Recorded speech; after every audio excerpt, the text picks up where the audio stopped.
যোৱা দুদিন ধৰি ভাৰতীয় জনতা পাৰ্টিৰ নিৰ্বাচনী প্ৰস্তুতিৰ ওপৰত আমাৰ ৰাষ্ট্ৰীয় সাংগঠনিক সম্পাদক শ্ৰী BL সন্তোষ ডাঙৰীয়াই বিভিন্ন বৈঠকত অংশগ্ৰহণ কৰে আৰু শেষত আমাৰ বিজেপিৰ কোৰ কমিটিৰ বৈঠকখনতো তেখেতে অংশগ্ৰহণ কৰে।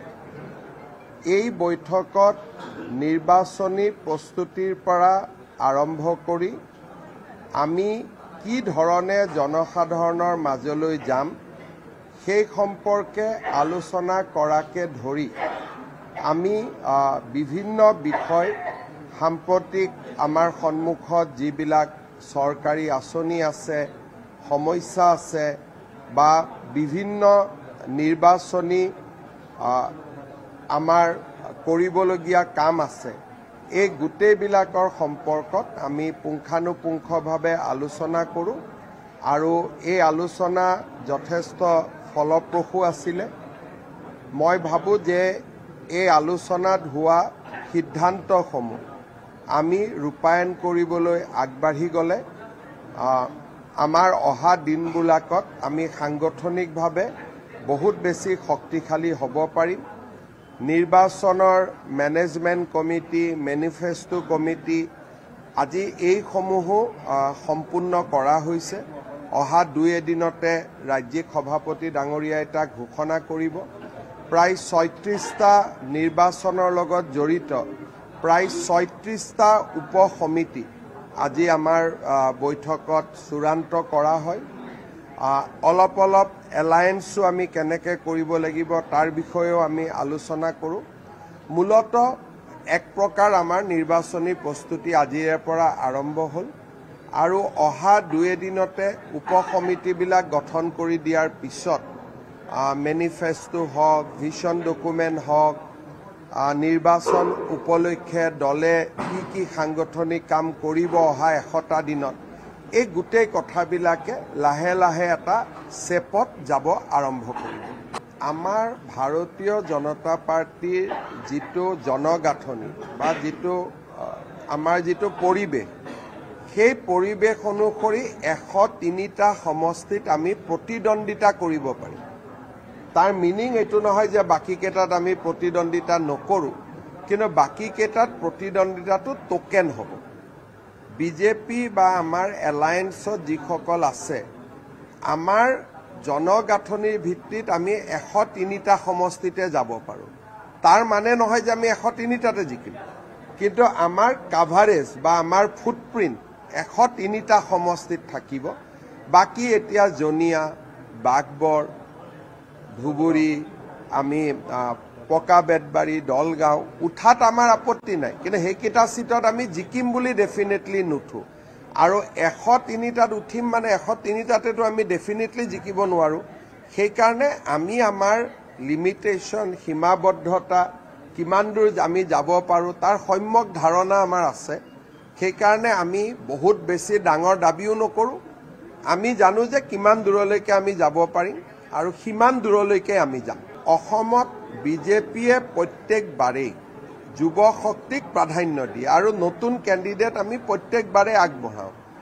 এইবাৰ নতুন কেণ্ডিডেটৰ সুবিধা বেছি, কাৰণ আগতে বিজেপিয়ে 103টা সমষ্টিত প্ৰতিদ্বন্দ্বিতা কৰিব নোৱাৰিছিল। আগতে বিজেপিয়ে মেক্সিমাম 90টা সমষ্টিত প্ৰতিদ্বন্দ্বিতা কৰিব পাৰিছিল। এইবাৰ ডিলিমিটেশ্যনৰ ফলত 10টাৰ পৰা 15টা নতুন সমষ্টি হৈছে, য'ত আজিৰ দিনত কোনো MLAও নাই, কাৰো টিকট কাটিব নালাগে, গোটেই সমষ্টিবিলাকেই নতুন। ধৰক ডিব্ৰুগড়, তিনিচুকীয়াতে মাকুম এটা নতুন সমষ্টি হৈছে, আমাৰ ধেমাজিত চিচিৰ বৰগাঁও এটা নতুন সমষ্টি হৈছে, লখিমপুৰত আমাৰ ৰঙানদী এটা নতুন সমষ্টি হৈছে, আমাৰ কাৰ্বি আলঙত আমৰি এটা নতুন সমষ্টি হৈছে। গতিকে অৰ্গেনিকেলি কাকো কষ্ট নিদিয়াকৈও আমি যুৱক আৰু মহিলাক আমি আগবঢ়াই লৈ যাব পাৰিম। সংখ্যালঘু ভোটটোতো বিজেপি অসমীয়া সংখ্যালঘুৰ ভোটটোতো পাব, মিয়া মুছলমানৰ ভোটটো আমি ক'ত পাম? আমিতো নাপাওঁ আগে পিছে। গতিকে যদি দিলে যদি ভাল, কিন্তু সেই ভোটখিনিক লৈ পেলাই আৰু আমি আশা নকৰোঁ। কিন্তু অসমীয়া মুছলিম মানুহৰ ভোট আমি আগতেও পাওঁ, এইবাৰো পাম আৰু ভাল ভোট পাম। ইভেন মোৰ সমষ্টিতে মই 30,000লৈকে ভোট পাওঁ অসমীয়া মুছলমান মানুহৰ। গতিকে সেইটো ভোট আমি ভাল পাম। This is between the Election Commission and Congress Party. We have nothing to comment. We don't want to join issue there with the Congress Party. Election Commission has issued guideline. Congress Party, if they have any problem, let them move to Election Commission. We don't want to join any issue with them. I am not a Congress spokesman, so I cannot say what they apprehend, what they are thinking. Let them give memorandum to Election Commission of India. That is not our lookout. Amarto narrative gote Ahomote sristi hoi gol. Last 15 dinot gote to narrative he hoi ase. Development or narrative to manuhe ako khoskari gol. Aji Guwahati river front or parking ote kiman manu dinor por rati loke jane. Gotike narrative building to hoye gol. Aji Brindaboni Bostor bikhoye kiman sorcha arambho hol. তাৰমানে ভাৰতীয় জনতা পাৰ্টিৰ narrative হ'ল positive আৰু বিকাশ। এতিয়া অসমৰ মানুহে আকৌ পজিটিভিটিৰ কথা পাতি আছে, বিকাশৰ কথা পাতি আছে, ডেভেলপমেণ্টৰ কথা পাতি আছে। গতিকে আমাৰতো নেৰেটিভটো হৈয়ে গ'ল। গতিকে আমিতো তাত এতিয়া মই ভাবোঁ যে আৰু অহা 100 দিনত আমি ডেইলি ডেভেলপমেণ্টৰ কাম কৰি গৈ থাকিব লাগিব, যাতে ডেভেলপমেণ্টৰ নেৰেটিভটো মানুহে একেবাৰে হৃদয়ত গ্ৰহণ কৰি। আমাৰ কতো একো ৰাজনৈতিকভাৱে আমাৰ কতো একো সমস্যা নাই। প্ৰত্যেকটো জনগোষ্ঠীৰ লগতে বিজেপিৰ সম্পৰ্ক আছে, প্ৰত্যেকটো জনগোষ্ঠীতে বিজেপিৰ মেম্বাৰ আছে। আৰু এই জনগোষ্ঠীসমূহে যদি আমাক ছাপোৰ্ট নকৰে আমি ইমান ডাঙৰ সংগঠন কেনেকৈ হলো?